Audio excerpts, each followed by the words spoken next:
तुम्ही ज्या काही गोष्टी म्हणालात त्या अगदी बरोबर आहे. शिक्षण हा प्रत्येकाचा मूलभूत हक्क आहे, तो प्रत्येकाला मिळायला पाहिजे आणि त्यासाठी आमची संस्था निरनिराळे उपक्रम राबवत असते.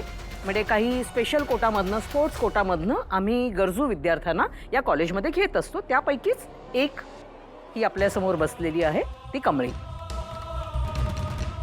मध्यंतरीच्या काळात किंवा आजपर्यंत या कमळीने जे काही व्हिडिओ सोशल मीडियावर टाकलेले आहेत त्यामुळे तुम्हा प्रत्येकाचा एक असा समज झालेला आहे की आम्ही काहीतरी अन्याय करतोय म्हणून. पण तसं नाहीये, तसं नाहीये.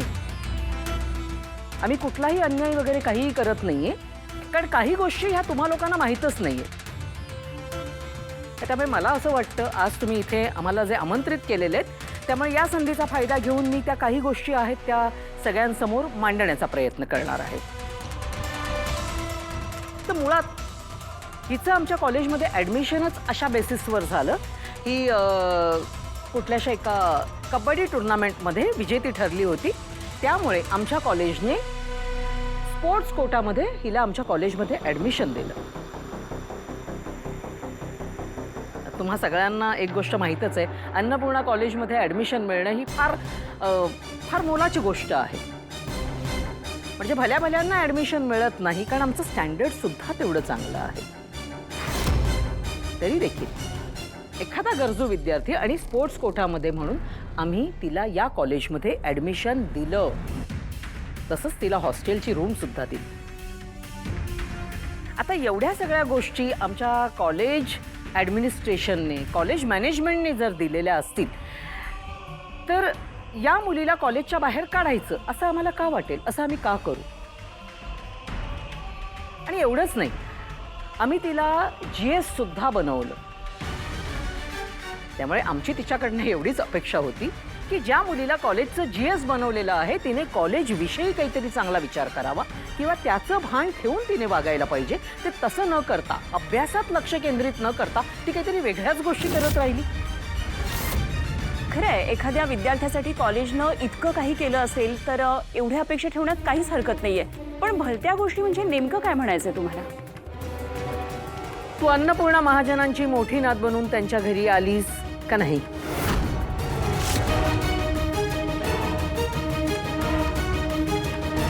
होय. तू अन्नपूर्णा मॅडमना फसवलंस, होय का नाही?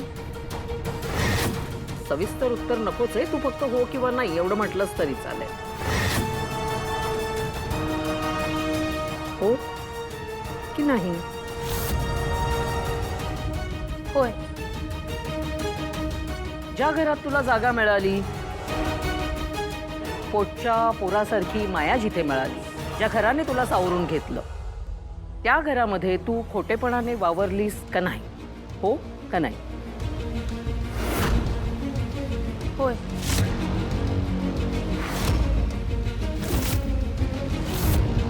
बरं, जो काही तू खोटेपणा केलायस, जे काही अन्नपूर्णा मॅडमची जो तू फसवणूक केलीस त्याचा तुला पश्चाताप होतोय का नाही? हो का नाही?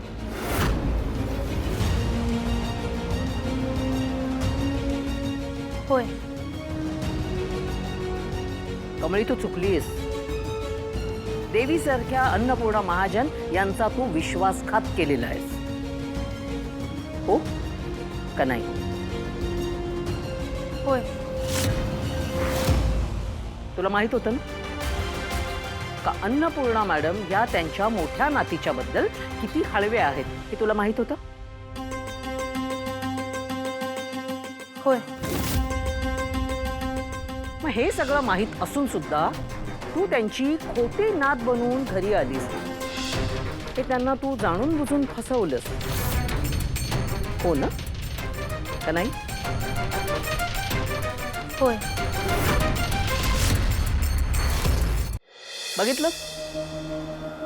बघितलं का मॅडम? मी जे काही हिला विचारते त्या सगळ्या प्रश्नांची उत्तरं आपल्याला मिळालेली आहेत.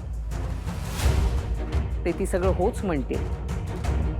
मग अशा खोटारड्या मुलीला आम्ही कॉलेजमध्ये का ठेवायचं? खरं तर दरवेळी जेव्हा अशा चर्चा घडत असतात तेव्हा एकमेकांवरचे केलेले आरोप खोडून काढले जात असतात. पण इथे तर साफ चित्र दिसतंय. खरं तर ज्या कॉलेजनं कमळीला अशी रेड कार्पेट ट्रीटमेंट दिली होती, या कॉलेजच्या सर्वेसर्वा असलेल्या अन्नपूर्णा महाजन यांची कमळीनं फसवणूक केली आहे आणि तिने मान्य केलेलं आहे. मला इथे कॉलेजच्या इतर प्राध्यापकांना विचारायचंय की तुम्हाला याबद्दल काय वाटतंय. हो, विचारू शकता. हो बरोबर आहे, तिनं फसवलंच आहे. येस, मॅनेजमेंटने योग्य तो निर्णय घेतला आहे. आता तुम्हीच सांगा, माझा निर्णय योग्य होता की अयोग्य? अर्थात मला असं वाटतं की आता कमळीनं सगळ्याच गोष्टींची इथे कबुली दिलेली आहे, त्यामुळे ही चर्चा होण्याआधीच आता निकालात निघाल्यातच जमा आहे. बरोबर आहे मॅडम.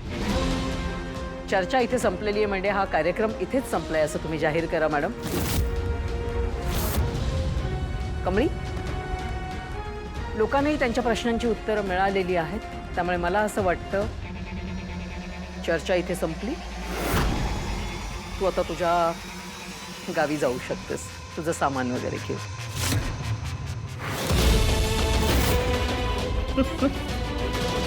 एक मिनिट.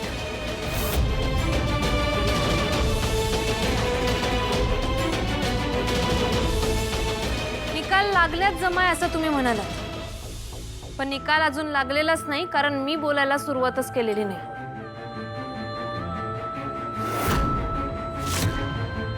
कामिनी मॅडम प्लीज तुम्ही बसा, रिक्वेस्ट करते मी. आपण बसून चर्चा करूया आणि हा संघर्ष काय आहे तो आपण बघूया. प्लीज बसा तुम्ही, आपण चर्चा करूया. कमळी प्लीज बस.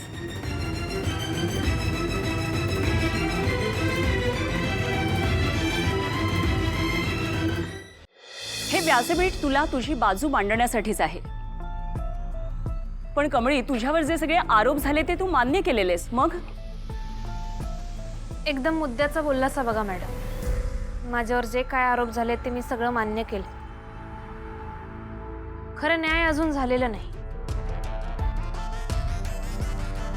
कुठला बी निकाल फक्त गुन्हा घडलाय म्हणून नाही, तर त्यामागचं कारण जाणून घेतल्या बिगर दिला जात नाही. जोपर्यंत त्याचा अभ्यास करत नाही तोपर्यंत तो गुन्हा आहे की नाही हे आपण सिद्ध करू शकत नाही. मॅडम मला सांगा, तुमच्या घरी तुमच्या नवऱ्यासंग तुमचं जर भांडण झालं तर मग तुमच्या या स्टुडिओमध्ये यायला तुम्हाला बंदी घालतात का? नाही, म्हणजे तसं जर झालं तर रोज लाखो लोकांच्या नोकऱ्या जातील की नाही?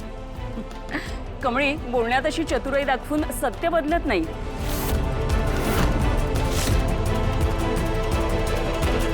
ऐक ना, ही अँकर मला आवडली. अगदी हृदयावर बोट ठेवून बोलते है ना? होय मॅडम, मी तसं म्हणलेलंच नाही. माझं एवढंच म्हणणं आहे का माझ्या आयुष्यात जे काय झालं, म्हणजे मी अन्नपूर्णा आजींना फसवलं, त्यांना खोटं बोललो, त्यांचा विश्वासघात केला आणि तुम्ही जे काय काय म्हणताय ते सगळं केलं, मला मान्य आहे. खरं ते मी माझ्या घरी केलं. त्याचा कॉलेजशी काय संबंध आहे?